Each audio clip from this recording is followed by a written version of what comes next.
India Legal presents Courts Roundup.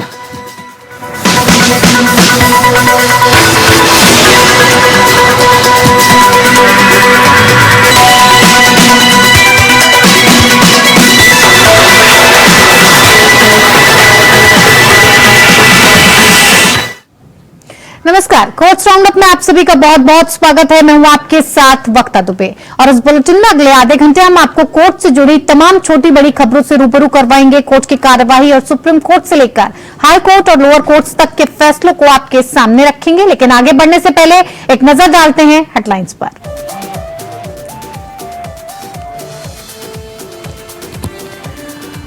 मुख्य चुनाव आयुक्त और चुनाव आयुक्तों की नियुक्ति मामले में सुप्रीम कोर्ट ने केंद्र को किया नोटिस जारी। कानून पर रोक लगाने से किया इनकार। चुनाव समिति में सीजीआई को भी शामिल करने की है मांग।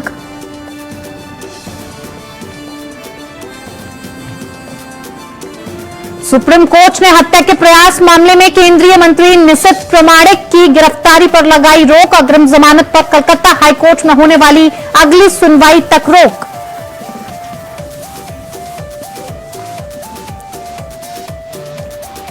मुजफ्फरनगर थप्पड़ कांड में उत्तर प्रदेश सरकार की ढुलमुल रवैये पर सुप्रीम कोर्ट ने जताई नाराजगी। घटना के बाद अपेक्षित तरीके से कार्रवाई नहीं होने पर सरकार को लगाई फटकार।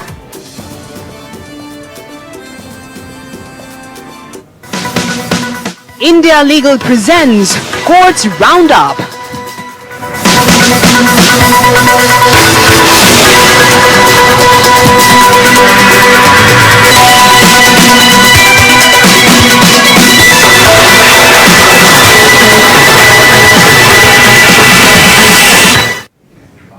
सुप्रीम कोर्ट में मुजफ्फरनगर थप्पड़ कांड पर सुनवाई हुई और इस दौरान सुप्रीम कोर्ट ने Tata institute of social science की रिपोर्ट लागू करने पर बात की। अदालत को बताया गया कि छात्र की अभी भी किसी सीबीएसई स्कूल में दाखिला नहीं मिला है और उस पर कोर्ट ने यूपी सरकार पर सख्ती दिखाते हुए और ढुलमुल रवैये पर जताते हुए नाराजगी जाहिर की है।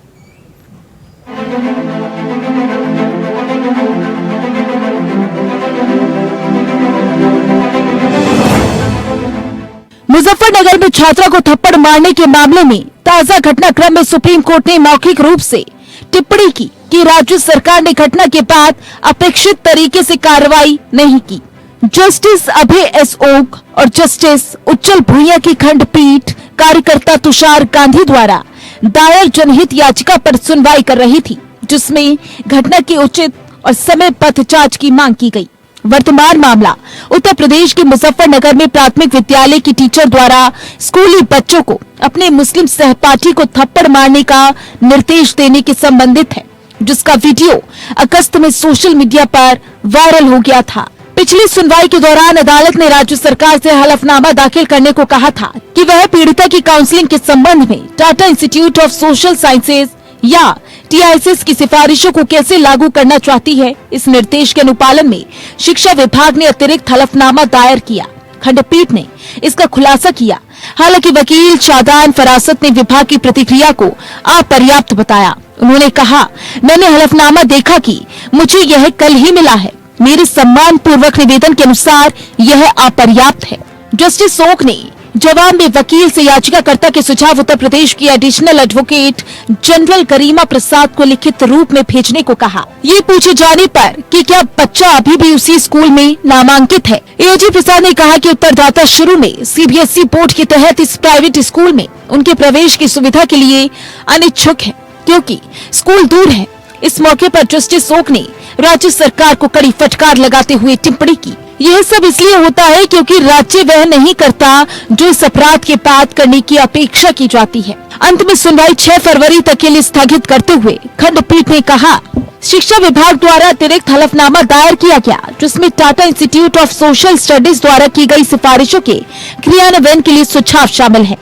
याचिकाकर्ता की ओर से उपस्थित वकील बच्चे के माता पिता से परामर्श करना, इस पहलू पर उत्तर प्रदेश राज्य की ओर से उपस्थित वकील को सुझाव देने के लिए स्वतंत्र है। 9 फरवरी को सूची दें, जब हम टीआईएसएस द्वारा सिफारिशों के क्रियान्वयन पर पक्षों को सुनेंगे। मंसूरपुर थाना क्षेत्र के गांव खुब्बापुर स्थित नेहा पब्लिक स्कूल की प्रधानाचार्य तृप्ता त्यागी ने कक्षा 1 के छात्र को दूसरे छात्रों से थप्पड़ लगवाए थे। 25 अगस्त को ये वीडियो इंटरनेट मीडिया पर प्रसारित हुआ तो मामले ने तूल पकड़ लिया था। राजनीतिक दलों ने इसे खूब उछाला था। Bureau report, APN news.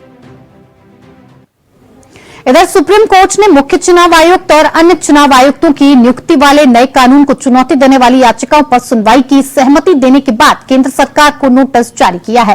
हालांकि न्यायमूर्ति संजीव खन्ना और न्यायमूर्ति दीपांकर दत्ता की पीठ ने चुनाव आयुक्तों की नियुक्ति वाले नए कानून पर रोक लगाने से इनकार कर दिया और नए कानून में नियुक्ति वाले पैनल से चीफ जस्टिस को बाहर रखा गया है। कांग्रेस नेता जया ठाकुर ने अपनी याचिका में सुप्रीम कोर्ट से नए कानून पर रोक लगाने की मांग की थी। पीठ ने उनकी ओर से पेश वरिष्ठ वकील विकास सिंह ने अपनी दलील में कहा कि ये कानून शक्तियों के विकेंद्रीकरण के विचार के लिए खिलाफ है।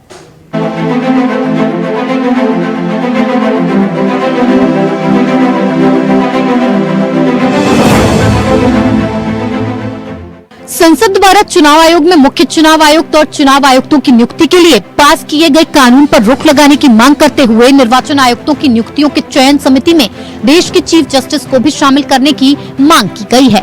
सुप्रीम कोर्ट मुख्य चुनाव आयुक्त और अन्य चुनाव आयुक्त नियुक्ति, सेवा की शर्तें और कार्यालय की अवधि अधिनियम 2023 की धारा 7 और 8 की संवैधानिकता को चुनौती देने वाली कांग्रेस नेता जया ठाकुर की याचिका पर सुनवाई के लिए सहमत हो गया। सुप्रीम कोर्ट ने कानून पर तत्काल रोक लगाने से इनकार किया।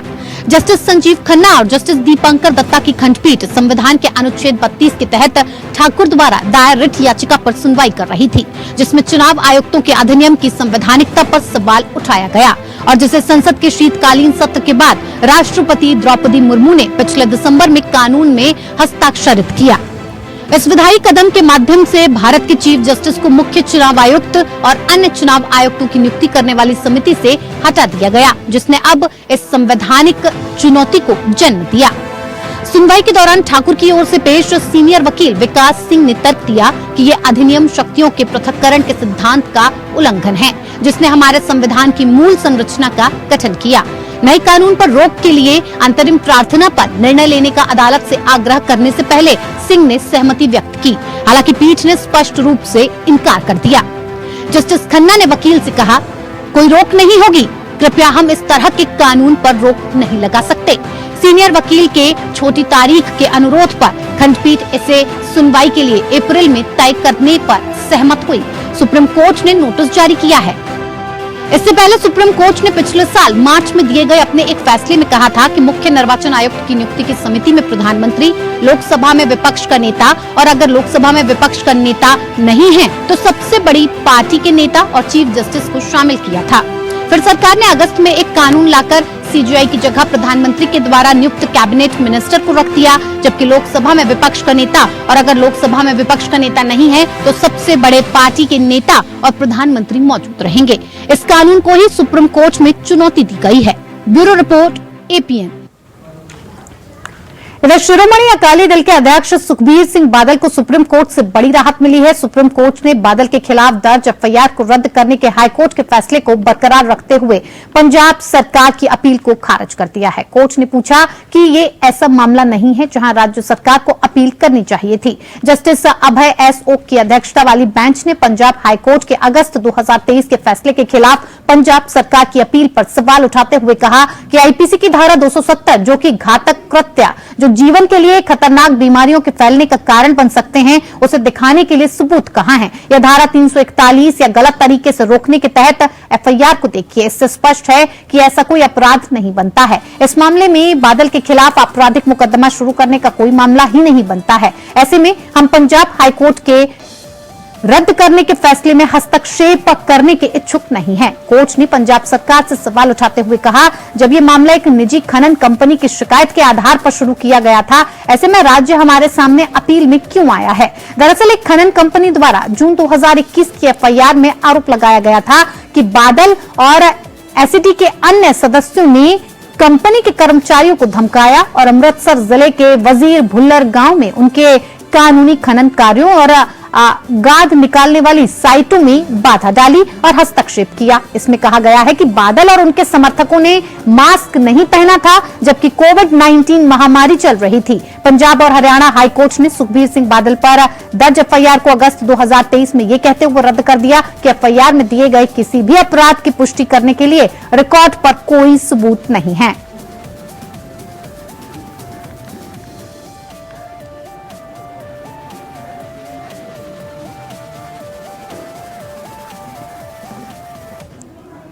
केंद्रीय गृह राज्य मंत्री निशित प्रामाणिक को सुप्रीम कोर्ट से फौरी राहत मिली है। सुप्रीम कोर्ट ने निशित प्रामाणिक की गिरफ्तारी पर हाई कोर्ट में होने वाली अगली सुनवाई तक रोक लगाई है। जस्टिस बेला एम त्रिवेदी की अध्यक्षता वाली बेंच ने मामले को सुनवाई के लिए हाईकोर्ट भेजकर मामले का निस्तारण कर दिया। दरअसल निशित प्रामाणिक की अग्रिम जमानत याचिका पर हाईकोर्ट में सुनवाई लंबित है, लेकिन हाईकोर्ट बार बार स्थगन होने और चार्जशीट के बाद वारंट जारी होने की वजह से गिरफ्तारी की तलवार लटक रही थी। इसीलिए निशित प्रामाणिक ने सुप्रीम कोर्ट में अपील दाखिल की थी। आज सुनवाई के दौरान प्रामाणिक के वकील पटवालिया ने कहा कि बंगाल में जो माहौल है उससे मेरी गिरफ्तारी का खतरा है। वहीं बंगाल सरकार ने कहा कि प्रामाणिक के खिलाफ 13 मामले चल रहे हैं और इस मामले में निशित प्रामाणिक पर कूच विहार इलाके में हत्या के प्रयास के आरोप में मुकदमा दर्ज किया गया है। इससे पहले सुप्रीम कोर्ट ने गुरुवार को पश्चिम बंगाल सरकार को हत्या के प्रयास के एक मामले में केंद्रीय खेल और गृह राज्य मंत्री निशित प्रामाणिक द्वारा दायर अग्रिम जमानत याचिका पर अपना जवाब दाखिल करने का निर्देश दिया।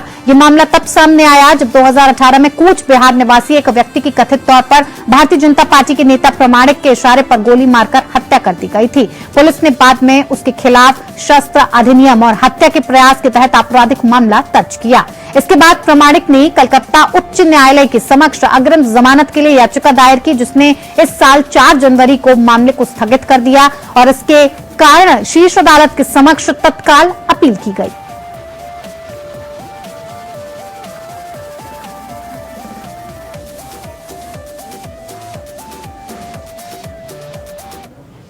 इधर सुप्रीम कोर्ट को अलीगढ़ मुस्लिम यूनिवर्सिटी के अल्पसंख्यक दर्जे से संबंधित संदर्भ पर सुनवाई करते हुए मौखिक रूप से टिप्पणी की कि अनुच्छेद 30 की धारा उपधारा के 1 के तहत अल्पसंख्यक शैक्षणिक संस्थान की सुरक्षा केवल इसलिए खत्म नहीं हो जाती क्योंकि प्रशासन में अन्य लोग शामिल हैं। Chief justice of India DY Chandrachud ने रेफरेंस पर सुनवाई कर रही 7 जजों की बेंच की अध्यक्षता करते हुए कहा कि अनुच्छेद 30 का उद्देश्य अल्पसंख्यकों को घेटों में बसाना नहीं है। इसीलिए अगर आप अन्य लोगों को अपनी संस्था के साथ जुड़ने देते हैं तो ये अल्पसंख्यक संस्था के रूप में आपके चरित्र पर कोई असर नहीं डालता है। इसी संदर्भ में आइए जानते हैं कि अल्पसंख्यकों को संविधान में शैक्षणिक संस्थानों के बाबत क्या हक दिए गए हैं। इंडिया लीगल के वेब रिपोर्टर आपको ये जानकारी देंगे। देखिए।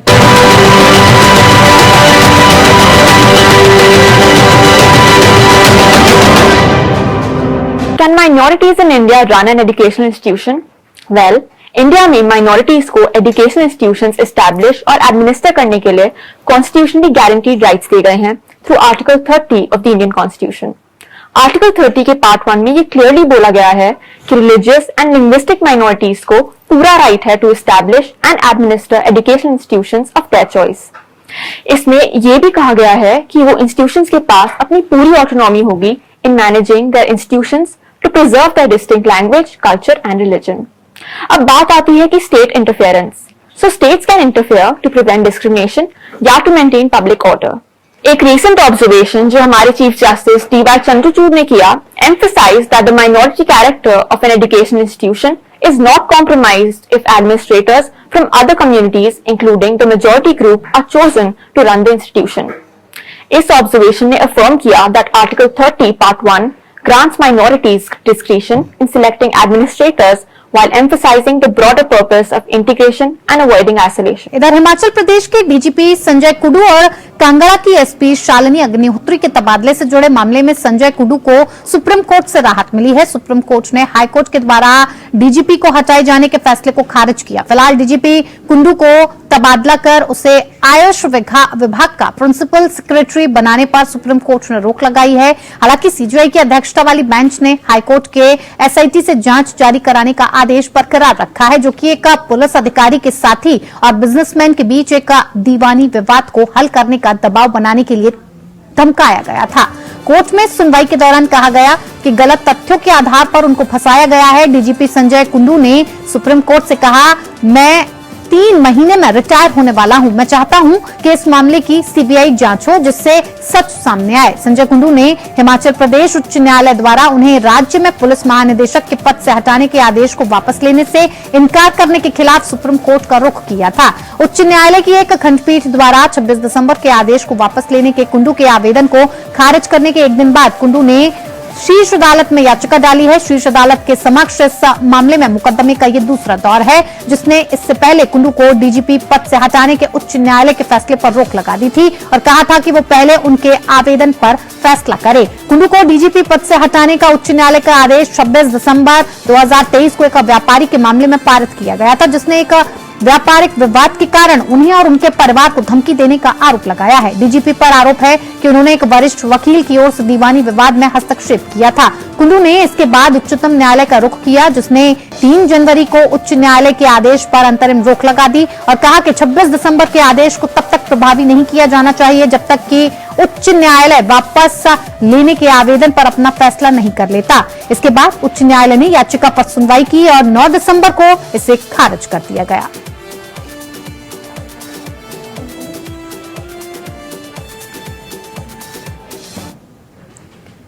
इधर कर्नाटक उच्च न्यायालय ने भारतीय सैन्य नर्सिंग सेवा अध्यादेश 1943 के एक प्रावधान को रद्द कर दिया, जो सैन्य नर्सिंग सेवाओं में महिलाओं के लिए 100% आरक्षण प्रदान करता था।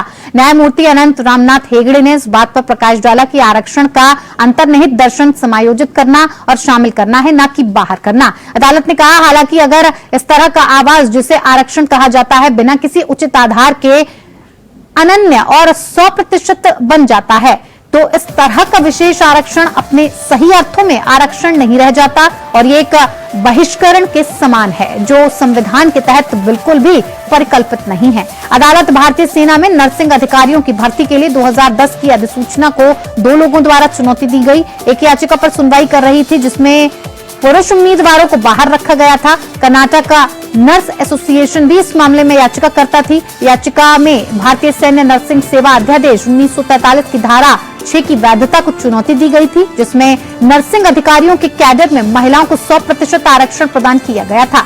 याचिकाकर्ताओं ने तर्क दिया कि सार्वजनिक रोजगार के मामलों में भारतीय संविधान का अनुच्छेद 15 की उपधारा 3, जो केंद्र सरकार को महिलाओं और बच्चों के लिए विशेष प्रावधान करने का अधिकार देता है, की कोई भूमिका नहीं है। उन्होंने तर्क दिया कि अनुच्छेद 14 समानता का अधिकार और 16 रोजगार में भेदभाव का निषेध इसके बजाय लागू होंगे। इसके अलावा उन्होंने तर्क दिया कि अध्यादेश की धारा 6 में लिंग के आधार पर वर्गीकरण और प्राप्त किए जाने वाले उद्देश्य के बीच तर्कसंगत और तर्कसंगत गठजोड़ के दोहरे परीक्षण को पास नहीं करता है। उन्होंने ये भी दावा किया कि अध्यादेश की धारा 6 लागू होने पर प्रचलित आपातकाल को दूर करने के लिए एक अस्थायी उपाय था, जो अब प्रासंगिक नहीं है। दूसरी ओर भारत संघ ने तर्क दिया कि महिलाओं के लिए विशेष आरक्षण आकस्मिक अस्थायी रिक्तियों को भरने के लिए प्रदान किया गया था, जो तब उत्पन्न हो सकता है जब पुरुष नर्सिंग अधिकारी, जिन्हें एक अलग प्रक्रिया के तहत भर्ती किया जाता है, को युद्ध के दौरान सैनिकों की देखभाल के लिए तैनात किया जा सकता है। केंद्र सरकार ने आगे कहा कि एक अलग भर्ती प्रक्रिया के तहत नर्सिंग अधिकारियों के रूप में नियोजित होने वाले पुरुषों के लिए विशेष आरक्षण भी प्रदान किया गया था। इस प्रकार कोई भेदभाव नहीं है, ये तर्क दिया गया था। इंदिरा साहनी और अन्य बनाम भारत संघ मामले में सुप्रीम कोर्ट के फैसले के आधार पर उच्च न्यायालय ने याचिकाकर्ताओं की इस दलील से सहमति व्यक्त की कि सार्वजनिक रोजगार से संबंधित मामलों में अनुच्छेद 16 की उपधारा 2 संविधान के अनुच्छेद 15 की उपधारा 3 को ओवरराइड करता है। उच्च न्यायालय ने आगे ये भी कहा कि इंदिरा साहनी फैसले में कहा गया था कि सार्वजनिक रोजगार में आरक्षण 50% से अधिक नहीं हो सकता है। इसके अलावा अदालत ने यह भी कहा कि हालांकि ऐसी परिस्थितियां हो सकती हैं जहां काम की प्रकृति या स्थान या जिन व्यक्तियों के लिए काम किया जाता है उन्हें केवल महिलाओं को नियोजित करने की आवश्यकता होती है, लेकिन इस मामले में केंद्र सरकार द्वारा इसका अनुरोध नहीं किया गया था।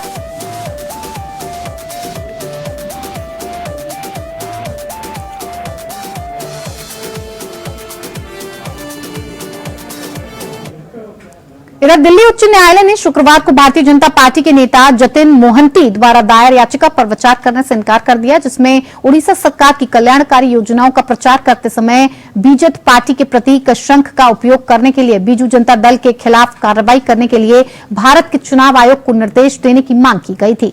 कार्यवाहक मुख्य न्यायाधीश मनमोहन और न्यायमूर्ति मनमीत प्रीतम सिंह अरोड़ा की खंडपीठ ने यह कहा कि उड़ीसा उच्च न्यायालय इस मामले से निपटने के लिए उचित मंच है और याचिकाकर्ता को उड़ीसा उच्च न्यायालय का रुख करना चाहिए।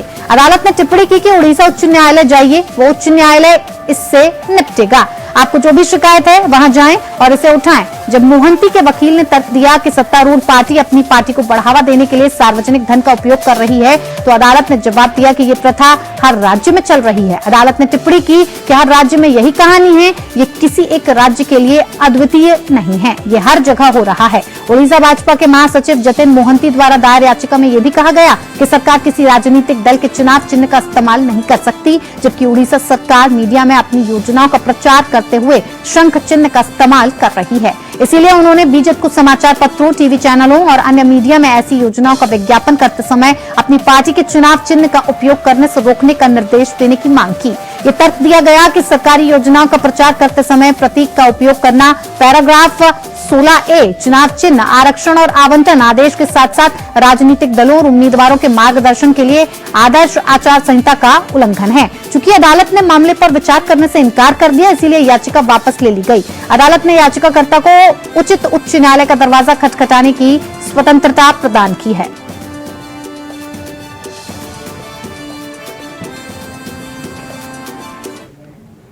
चलिए, कोर्ट्स राउंडअप में मेरे साथ फिलहाल इतना ही। नमस्कार। India Legal presents Courts Roundup.